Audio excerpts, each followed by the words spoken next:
오셨습니다. 하나님의 축복이 함께 하시길 바랍니다. 할렐루야, 할렐루야. 어느 누가 이런 얘기를 했습니다. 나에게 단 한 번의 설교만 해야 된다고 한다면 오늘 본문을 선택하겠다라고 말했습니다. 다시 말하면 이 본문이야말로 기독교인의 가장 귀한 말씀, 진수가 들어있다라고 하는 말이겠지요. 갈라디아서는 바울이 믿음으로 의롭게 된다라고 하는 것을 강변하고 있는 성경입니다. 갈라디아 지역에 바울이 가서 교회를 개척합니다. 아름답게 성장합니다. 은혜가 넘칩니다. 그런데 유대에 있는 몇몇 사람들이 거기 들어왔습니다. 그리고 말하기를 믿음으로만 의롭게 되는 것이 아니라 율법을 지키고 그래야 의롭게 된다. 말하자면 유대인들은 사람이 예수 그리스도를 십자가를 믿음으로만 의롭게 되는 게 아니라, 구원받는 게 아니라 하나님 앞에서 올바르게 살아야 된다라고 하는 겁니다. 그래야 용납해 주시고 사랑해 주시고 구원해 주시고 우리를 축복하신다. 바울은 아니다.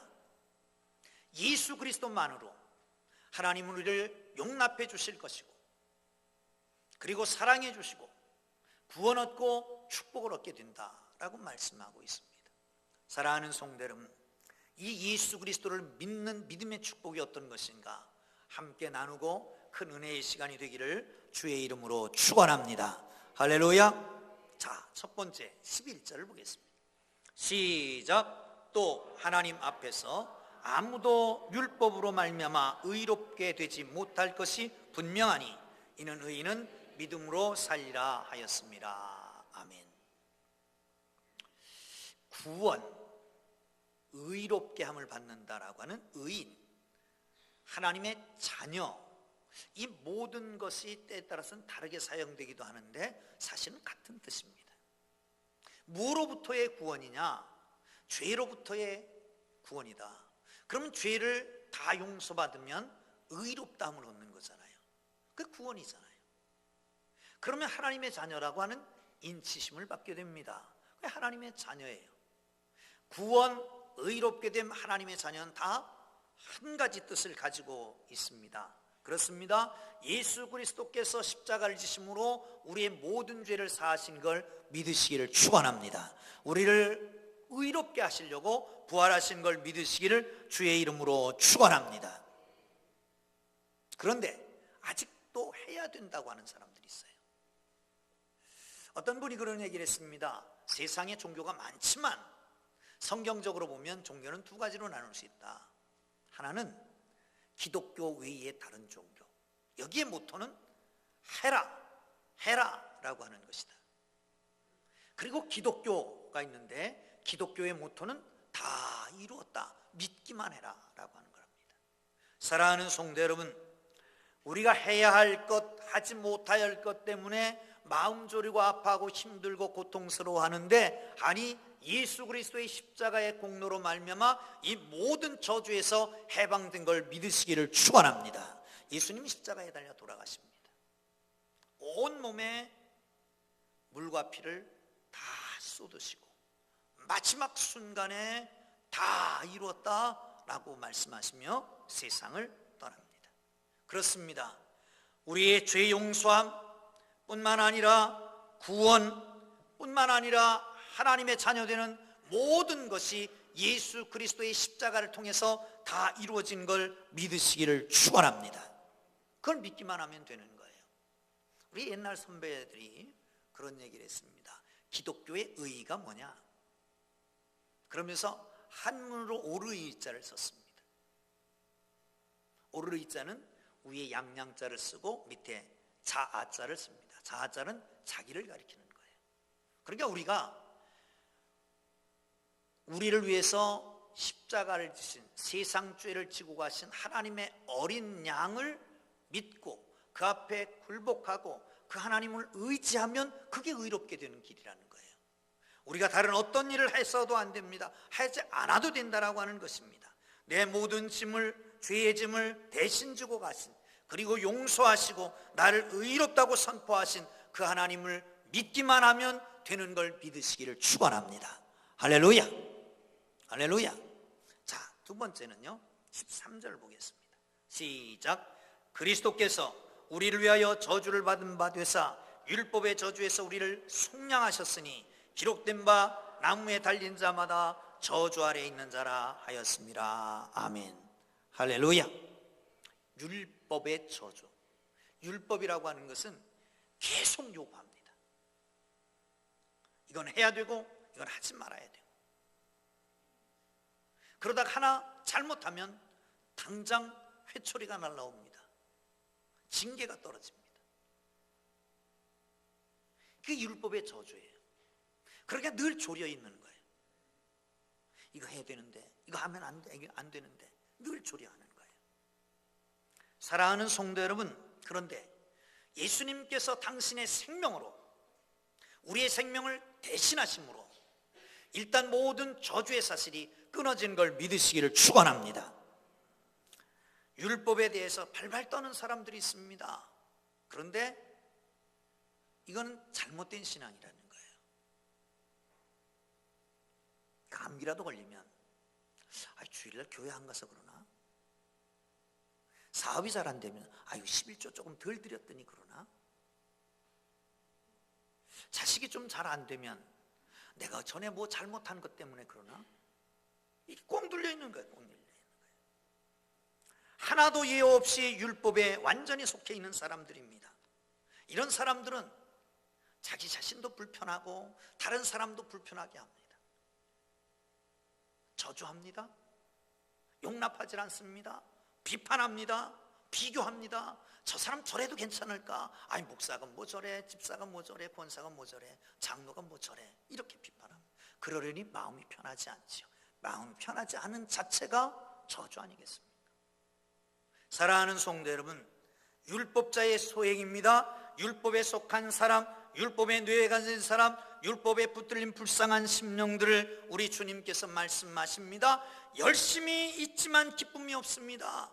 극성을 부리지만 감격이 없습니다. 항상 삐쩍 말라갑니다. 겁이 나서 벌벌 떨고 살이 찌질 리가 없습니다. 기도드려도 은혜가 없습니다. 기도하면서도 괴롭기만 합니다. 참으로 불쌍한 사람들이 예수 믿는데 율법적으로 살아가는 사람입니다. 1997년도에 가게에 흐르는 저주를 끊어야 한다라고 하는 멜릴니 히키라고 하는 분의 책이 나왔습니다. 베스트셀러가 됐습니다. 한 2년 있다가 이윤호라고 하는 목사님이 가게에 흐르는 저주를 이렇게 끊어라 라고 하는 책을 썼는데, 그것도 역시 베스트셀러가 됩니다. 인기가 있습니다. 왜? 교회를 다니면서 예수를 믿는다라고 하면서도 율법에 매여서 과거의 구습에 매여서 하는 사람들이 그걸 보는 거예요. 그렇다면 모든 그리스도인이 다 두렵고 떨리니까 그 책들을 보고 있는 거죠. 교회에 꼬박꼬박 출석하는데, 신앙생활 제대로 하는데, 그런데 사업이 잘 안 되고, 가난에서 벗어나지 못하고, 질병이 오고, 가정이 힘들어하고, 자녀들이 어렵고, 이 저주. 이 저주를 알아야 되고, 이 저주의 사슬을 끊어야 된다. 그러려면 저주를 알아야 된다라고 하는 거예요. 그런데 여기까지 들으면 이종준 목사가 저주의 사슬을 끊어야 된다고 말했다, 이렇게 말할 것 같은데, 여러분 여기까지만 듣고 지금부터 조는 사람 조심해야 됩니다. 깰지어다. 자다가 깰지어다. 그런데 사실은 이런 사람들이 그걸 믿는 사람들에게 저주로 몰아가는 겁니다. 왜 그렇습니까? 이 사람들은 예수 그리스도의 보혈의 능력, 예수 그리스도의 능력, 힘을 과소평가하는 겁니다. 여러분, 예수 믿는 순간 예수 그리스도께서 십자가에 달려 순간 모든 걸 다 이뤘다라고 하는 순간 모든 저주의 사슬은 끊어진 걸 믿으시기를 축원합니다. 할렐루야. 할렐루야. 여러분, 제가 이사를 했다고 그러는데 주말 이사하지 않고 이 평일날 이사하니까 참 좋더만요. 왜? 이사 비용이 싸요. 그런데 주말에 손 없는 날 걸리면 이사 비용이 배로 뛴다는 거 압니까? 모르시나요? 아시나요? 성경에 그런 게 있으면 좋겠잖아요. 귀신이 음력 초하루 이틀은 동쪽에 있고 사흘 나흘은 남쪽에 있고 그리고 닷새 엿새는 서쪽에 있고 일의 여들에는 북쪽에 있다. 그리고 아흘의 열을 열아흘의 열 스무날 그리고 스무아흘의 금은 하늘로 올라가서 없다. 그러니까 그때 이사를 하거라. 그러면 얼마나 좋겠어요. 없잖아 그렇게. 그러니까 쓸데없는 데 가서 물어보고 거기 가서 기웃기웃거리고 그래도 알 건 알아야지 물어볼 건 물어보고 그래서 택이라고 애들 이름 짓고 왜? 구습에 매여 있었어요. 그렇게 하지 않으면 큰일 날까봐 문제가 생길까봐. 사랑하는 성도 여러분, 하나님은 믿음 좋은 사람이라도 이 세상을 살 때에 병들 수 있습니다. 가난해질 수도 있습니다. 어려운 환경에 처할 수도 있습니다. 그런데 그런 상황에서 하나님을 붙잡고 믿음으로 살아가는 사람들의 모습을 보고 싶은 게 하나님입니다. 그리고 그 위에는 연단하신 후에 정금과 같이 우리의 믿음이 나올 것이고 그리고 나가서 하나님 축복도 주시는 걸 믿으시기를 축원합니다. 할렐루야. 예수님이 그렇게 사셨습니다. 죄가 없으신 분인데 따돌림 당하고 왕따 되고 결국은 십자가에 달려 죽었습니다. 예수님의 제자들도 그렇게 살았습니다. 크리스찬도 그러면 주님 따라가는 제자라고 그러면 그렇게 살아야 마땅하지요. 그런데 왜 예수님은 십자가 지셨으니까 나는 홀로 영광을 받고 싶다라고 하고 살아갑니까? 살아가는 성도 여러분, 그렇습니다. 나무에 달린 자마다 저주 아래 있는 자니 우리가 저주를 받아서 나무에 달려 마땅하지만 예수께서 이미 나무에 달려 돌아가심으로 말미암아 우리의 모든 저주는 그 순간에 끝난 것을 믿으시기를 축원합니다. 이스라엘 백성들은 못된 죄를 지면 돌로 쳐서 죽입니다. 그리고 나무에 걸어놓습니다. 왜? 그걸 보고 각성을 하는 얘기죠. 근데 예수님께서는 십자가에 달려 돌아가심으로 양쪽에 두 강도와 함께 십자가에 달려 돌아가십니다. 그리고 이 돌아가시는 것은 당신의 죄 때문이 아니라 당신의 잘못 때문이 아니라 우리 모든 인류를 위해서 대신 저주를 받으신 걸 믿으시기를 축원합니다. 할렐루야. 여러분, 예수님만이 합당한 사람입니다. 왜 그렇습니까? 모든 사람은 죄를 졌습니다. 죄의 삭은 사망입니다. 죄의 삭을 치러야 의롭게 되는 거 아니겠습니까? 그런데 죄의 삭을 치르려면 내가 죽어야 되니까 끝나잖아요. 대신 어떤 재물을 들어 사용합니다. 양을 들어 사용하고 소를 들어 사용하지만 그것은 사람만큼 가치가 나가지 않아서 소용없는 거예요. 사실은 뭔가 대신 바꾸려면 대체 가치가 있어야 되잖아요. 사람을 대신하려면 사람만한 생명을 드려야 됩니다. 그래서 인신 공양도 하는 거고요.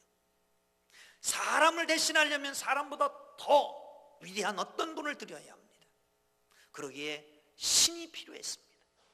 그런데 죽어야 되잖아요. 인간이 필요했습니다. 동시에 신이며 동시에 인간인 한 분 예수 그리스도만이 우리의 모든 저주를 끊을 수 있는 것을 믿으시기를 축원합니다. 사도행전에서는 그렇게 말합니다. 우리에게 구원 얻을 다른 이름을 주신 적이 없다. 줄 수도 없고 주어서도 안 되고 오직 예수만이 우리의 모든 죄주의 저주의 사슬을 끊는 걸 믿으시기를 축원합니다. 할렐루야. 어떤 장로님 얘기입니다. 시골에서 올라올 때 어머니가 올라가거든 너보다 잘난 사람 다니는 어디를 다녀라 그랬대요. 그래서 잘난 사람 다니는 데를 다니려고 보니까 교회를 찾아오셨대요. 그게 놀라운 간증은 당신의 윗 연배, 같은 연배 다 돌아가셨대. 위에 삼촌까지 다 돌아가시고 형제들 중에서도 사촌, 육촌, 팔촌 다 자기 연배 되면 다 돌아가셨다는 거예요. 근데 80 넘게 사셨다는 거죠. 왜? 저주의 사슬이 이미 끊어졌으니까. 일찍 죽는 저주의 사슬, 내지는 밖에 나가서 죽는 객사하는 저주의 사슬. 여러분 뿐만 아니라 가정에 계속 내려오는 질병들, 이 저주의 사슬이 두렵습니까? 전혀 걱정하지 마세요. 예수 그리스도께서 이미 다 이루신 걸 믿으시기를 축원합니다. 축원합니다. 할렐루야. 자, 마지막으로 14절을 보겠습니다. 시작. 이는 그리스도 예수 안에서 아브라함의 복이 이방인에게 미치게 하고 또 우리로 하여금 믿음으로 말미암아 성령의 약속을 받게 하려 함이라. 아멘. 우리로 하여금 믿음으로 말미암아 성령의 약속을 받게 하려 합니다. 믿으면 선물을 주시는데 바로 뭘 주셔요? 성령으로 선물을 주신다는 거예요. 에베소서 1장 13절에 보면 그 안에서 너희도 진리의 말씀 곧 너희의 구원의 복음을 듣고 그 안에서 믿어 약속의 성령으로 인치심을 받았느니라. 창세기에 보면 하나님이 사람을 만드십니다. 진흙을 빚어서 만드셨죠. 그리고 그 코에 생기를 불어넣으시니 생명이 되었더라 말씀합니다. 그런데 죄를 지음으로 말미암아 죽었다라고 하는 표현을 쓰는데 죽었다라고 하는 말은 생명이 떠났다라고 하는 말입니다. 예수님이 오셨습니다. 부활하신 주님께서 제자들이 모여 있는데 딱 나타나셨습니다. 그리고 숨을 내쉬면서 성령 받으라 라고 말씀하십니다. 여러분, 하나님께서 창조주 하나님께서 진흙에 생기를 불어넣을 때 루아흐라고 하는 그 말과 예수님께서 성령 받으라 라고 할 때 그 성령 푸뉴마라고 하는 말은 이게 히브리어와 헬라어의 차이입니다. 우리나라 말로 하면 숨, 호흡이라고 하는 뜻입니다. 여러분, 영이신 하나님께서 호흡을 불어넣었으니까 뭘 불어넣었어요? 영을 불어넣은 거예요. 그 영이 우리 속에 들어오면서 생명, 살아있는 영, 살아있는 사람이 된 거지요. 사랑하는 성도 여러분, 역사상, 아니 인류의 역사상 처음부터 창세부터 지금까지 내려온 고민이 어디 있었습니까? 바로 죄를 지음으로 말미암아 하나님의 영이 떠났다라고 하는 것이 문제입니다. 예수 그리스도께서 오셨습니다. 다시 성령을 불어넣으십니다. 그러면서 말씀하십니다. 너희가 성령을 받아라 말씀하십니다.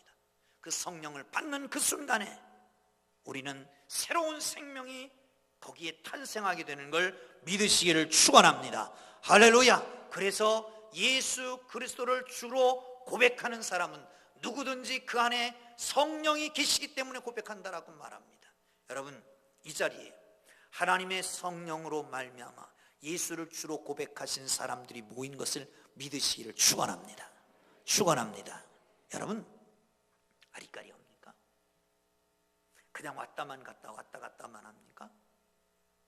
그렇다면 여러분, 오늘 이 시간 하나님 앞에 구하세요. 예수를 주로 고백하세요. 하나님의 거룩한 성령이 여러분 속에 임하게 될 걸 믿으시기를 축원합니다. 그 성령은 충만하게 오실 것입니다. 그래서 열매가 맺혀지게 할 것입니다. 사랑과 희락과 화평과 오래 참과 자비와 양성과 충성과 온유와 절제 같은 열매가 맺혀지게 될 것입니다. 이것은 하나님의 형상입니다. 이것은 예수 그리스도의 성품입니다. 다시 말하면 성령이 충만하게 되면 우리의 인격과 삶이 예수 그리스도화되는 겁니다. 우리의 모든 삶이 예수 그리스도처럼 되는 것입니다. 사랑하는 성도 여러분, 이런 역사가 여러분 속에 있기를 주의 이름으로 축원합니다. 축원합니다. 우리가 우리를 닮은 사람을 만들자 말씀하셨잖아요. 그 우리를 닮은 하나님을 닮은 사람인 우리에게 있어야 될 것, 이 성령의 열매인 것을 믿으시기를 축원합니다. 성령 충만하면 또 하나 생깁니다. 은사라고 하는 겁니다. 은사는 여러분은 잘 아는 대로 말씀의 지식의 은사, 말씀의 지혜의 은사도 있고요, 믿음의 은사, 병 고치는 은사, 능력 행하고 예언 말하고 방언하고 통역하고 이런 은사도 있지만 우리에게 그 외에 다른 은사들도 많습니다. 이 은사를 주신 것은 하나님이 사역하라고 주신 것인 줄 믿으시기를 축원합니다. 기쁨으로 자원함으로 우리에게 있는 은사를 개발해서 우리에게 맡겨진 일을 잘 감당하기를 주님의 이름으로 축원합니다. 할렐루야, 할렐루야. 에티오피아에서 온 내시가 있었습니다. 성경을 읽고 있었어요. 하나님의 성령이 빌립을 감동했습니다. 광야로 나가봐라. 거기 누가 있을 것이다. 광야로 나갔습니다. 그랬더니 내시 하나가 마차에서 성경을 읽고 있습니다. 무슨 뜻인지 아시오? 가르쳐주는 사람이 없는데 어떻게 알겠습니까? 내가 가르쳐 드리리까 올라오시오. 그래서 마차에 둘이 앉아서 성경을 보니까 성경이 이사야서 53장이에요. 이사야 53장 예수님의 고난에 대한 얘기를 하는 거예요. 처음부터 풀어서 예수님의 사건까지를 설명해 줬더니, 그리고 묻습니다. 믿겠습니까? 예, 믿습니다. 그리고 가다 보니까 물이 있는 거예요. 거기서 세례를 줬더니 성령이 그에게 임하시더라. 세례라고 하는 것은 뭘까요? 다음 주 부활주일날 또 세례를 베푸는데, 세례는 뭘까요? 예수를 주로 고백하고 우리의 죄를 용서받고 하나님의 자녀가 되었다라고 하는 표로 드리는 게 세례입니다. 그렇다면 사랑하는 성도 여러분, 세례받은 사람에게 성령이 임하는 것은 당연한 것입니다. 구원받은 사람에게 성령이 임하는 것은 당연한 것입니다. 예수를 주로 고백한 사람들에게 성령이 임하여 당연한 것입니다. 사랑하는 성도 여러분, 하나님의 성령이 여러분 모두에게 임하기를 주의 이름으로 축원합니다. 성령은 파라크레토스, 도우시고 함께 하시고 위로하시고 격려하시는 분입니다. 여러분, 힘듭니까? 어렵습니까? 두렵습니까? 초조하고 답답하고 걱정됩니까? 예수 그리스도를 주로 고백하고 성령을 초청해서 그 성령의 도우심을 받기를 주의 이름으로 축원합니다. 어려울 때, 힘들 때마다 성령께 도우심을 청하면 돼요. 심지어는 육신적으로, 정신적으로, 영적으로 지혜가 부족할 때도 후히 주시고 꾸짖지 않은 하나님 앞에 구하시면 됩니다. 마귀와 죄와 권세에서 싸우고 힘들 때도 하나님 이길 수 있는 힘을 달라고 구하시기를 바랍니다. 심지어는 어떤 말을 해야 될지 알지 못할 때도 하나님 앞에 구하면 때에 따라 맞는 말을 주시는 것입니다. 성령님이여 오시옵소서, 우리에게 오시옵소서, 나에게 오시옵소서. 그리하여 죄된 우리 몸을 의롭게 하시고 율법에 쩌들려 있는 나에게 자유를 허락하여 주시며, 자유의 성령께서 성령이 주심으로 말미암아 자유하게 하나님을 찬양하고 경배하고 예배하고 하나님의 뜻대로 사는 우리 모두 되게 하옵소서. 하나님 앞에 기도하고 하나님의 뜻대로 한 주간도 승리하기를 주의 이름으로 축원합니다. 할렐루야, 할렐루야. 기도하겠습니다. 하나님 아버지,